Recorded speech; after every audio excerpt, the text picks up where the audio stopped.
Self forgiveness, സ്വയം ക്ഷമിക്കുക, അതൊരു കലയാണ്. ഈ ഭൂമിയിൽ ആരും പൂർണ്ണരല്ല. ഭയമുണ്ടാകാം, സംശയമുണ്ടാകാം, തെറ്റുകൾ ഒരുപാട് സംഭവിച്ചിട്ടുണ്ടാകാം. പക്ഷെ നമ്മൾ ഓർക്കുക, തെറ്റുകൾ സംഭവിച്ചിട്ടില്ല എങ്കിൽ, നമ്മൾ തിരുത്തപ്പെട്ട് മുന്നോട്ട് പോയിട്ടില്ല എങ്കിൽ നമുക്കൊന്നും പഠിക്കുവാനോ വളരുവാനോ കഴിയില്ല. നമുക്കിതാ ഈ നിമിഷം നമ്മുടെ തെറ്റുകളെ, കുറവുകളെ അത് നിറവുകളാക്കി മാറ്റാം. ഓരോരുത്തരുമുള്ള വിള്ളലുകൾ, ആ പോരായ്മകൾ അത് നമുക്ക് പഠനത്തിന് വിധേയമാക്കാം. ഇനി ആ തെറ്റുകൾ ആവർത്തിക്കാതിരിക്കാം. അതിനുവേണ്ടി നമുക്ക് അഫർമേഷൻ, ആത്മകൽപ്പനകൾ എടുക്കാം. 10 അഫർമേഷൻ ഇതാണ്. I forgive myself for my past decisions and actions.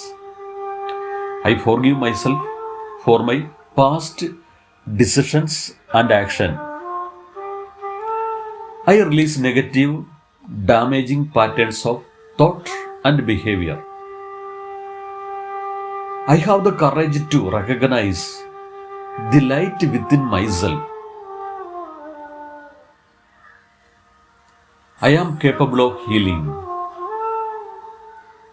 I release shame, anger, guilt.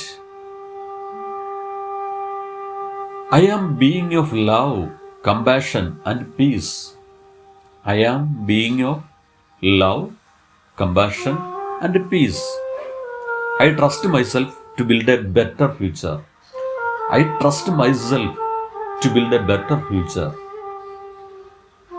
I am learning and growing every day. I approach myself with the patience and understanding. I am a good person. Yes, നമ്മളൊരു നല്ല വ്യക്തി തന്നെയാണ്. ഇത് repeat ചെയ്യുക.